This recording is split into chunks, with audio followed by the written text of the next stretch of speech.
I'm Jim Purcell. I spend my career on every side of complex business disputes, as a trial lawyer, as an executive and client, and now as a professional mediator. That experience shapes how I approach mediation. It's why working with me is different. I see my role as helping people make sound decisions in difficult situations, not just legal decisions, but business decisions that they can live with. As a mediator, I focus on earning the credibility and trust of both counsel and clients. That trust allows me, at the right time, to guide difficult conversations toward fair and reasonable outcomes that save time, money, and unnecessary disruption. I've found that most cases settle, but few clients walk away with everything that they wanted. I ensure that parties have realistic expectations for mediation. This drives how I design and lead the process to increase the chance for successful settlements. One of the reasons mediation breaks down is the position that counsel are put in with their own clients. Counsel are asked to advocate zealously on behalf of their clients and express confidence in their position. And yet here in a mediation, now they may be suggesting compromise. That whiplashes the client at times. If that transition is mishandled, counsel risks losing credibility at exactly the moment it matters most. My job is to support counsel in that moment, not undermine them. I use the pre-mediation phase to make sure that counsel clearly understands my process and how I'll interact with their clients. My goal is to ensure a recommendation to settle is seen as professional judgment, not abandonment or retreat. Before each session, I speak with counsel to set the tone and the rules: professionalism, civility, and no personal attacks. I work hard to ensure counsel are never surprised by the process, by my approach, or by the way difficult conversations unfold. I will have their back in that regard. In my ex-parte calls, I take the time to understand how each client makes decisions, what pressures they're under, and what they will need in order to compromise.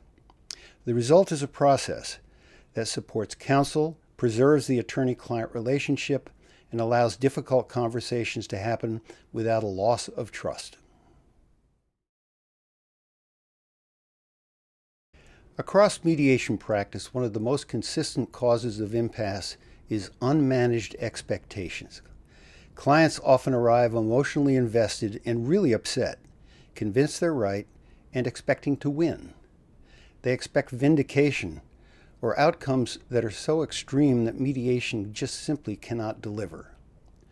One of the first things I tell clients is, this process is not about proving you're right. It's about resolving a problem that makes sense going forward. The resolution must be better than litigating through trial. If expectations and emotions aren't addressed early, mediation starts to resemble litigation. Positions harden, credibility erodes, and reasonable deals get rejected. My role is to help manage expectations around risk, timing, uncertainty, and what settlement actually represents, so clients can make informed decisions rather than emotional ones. This is where emotional intelligence becomes practical and not theoretical. If you don't address what people are feeling, frustration, fear, pride, you can't get to rational decision making. When expectations are addressed, clients are better positioned to consider compromise, counsel retains credibility, and mediation has a realistic chance of success. Fairness. Fairness really matters. Parties rarely judge outcomes in isolation. This is why successful mediation depends not only on outcomes, but also on whether the parties themselves believe the process was fair. From my experience, which is supported by research on dispute resolution, parties are far more likely to accept outcomes they do not fully like when they feel that they were heard, respected, and treated even-handedly throughout the process. And we all know that a good settlement is one where all parties leave slightly disappointed, but better off. I've seen many cases where neither side loved the result, but both sides accepted it because they believed the process was fair. I focus on both the reality and the perception of fairness. That means giving each side a meaningful opportunity to tell their story, maintaining consistency, transparency, and respect in how the process unfolds. Active listening is key. Mediation is not only about legal, financial, or business analysis. It's also about human behavior, including unaddressed emotions that can block resolution. Clients arrive at mediation under enormous stress. They may feel threatened, defensive, or unheard. If those emotions are ignored, they tend to drive negative decision-making. My approach is to address this directly and establish credibility and trust early, so emotions do not overwhelm judgment. You can't move a case forward if people feel ignored or disrespected. Once they feel heard, once they perceive empathy from the mediator, that begins to have a different kind of a conversation with the clients and driving towards success.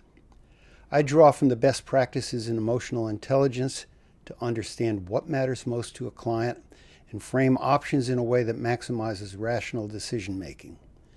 When emotions are acknowledged and managed appropriately, parties are far better positioned to evaluate risk and consider practical and workable outcomes. Clients and counsel often fear that compromise will look like weakness. Thus, they too often refuse to make the first big movement off prior offers. I see this dynamic frequently and stress early and clearly. Making a reasonable offer is not a sign of weakness, it's control. It's a strong professional move made in good faith. It projects strength and confidence, and I will present it as such to the other side in caucus. There's usually a point in the day, often mid-afternoon as we all know, when everyone's tired, dug in, and a little frustrated. That's the moment that matters. This is where I earn my fee. My focus throughout mediation is to prepare both sides for that moment, when progress feels hardest and further movement seems unlikely. I persist in moving to settlement, and I remain undiscouraged. Years of experience have given me practical ways to help parties reassess risk, reconsider assumptions, and move both parties off stalemate positions without losing face. At that point, I become evaluative, banking on the credibility and trust that I've tried to develop during the day. I do so empathetically, driven by my experience as an advocate, as a client, and now as a mediator. I go to the bank with that experience to explain why further movement is needed, or if it's not, why not. Helping parties resolve difficult, high-stakes disputes in a way that avoids time, expense, and emotional toll of the trial is work that I value the most. I really do like it. I do it because I believe in it, and I genuinely enjoy helping parties reach resolution.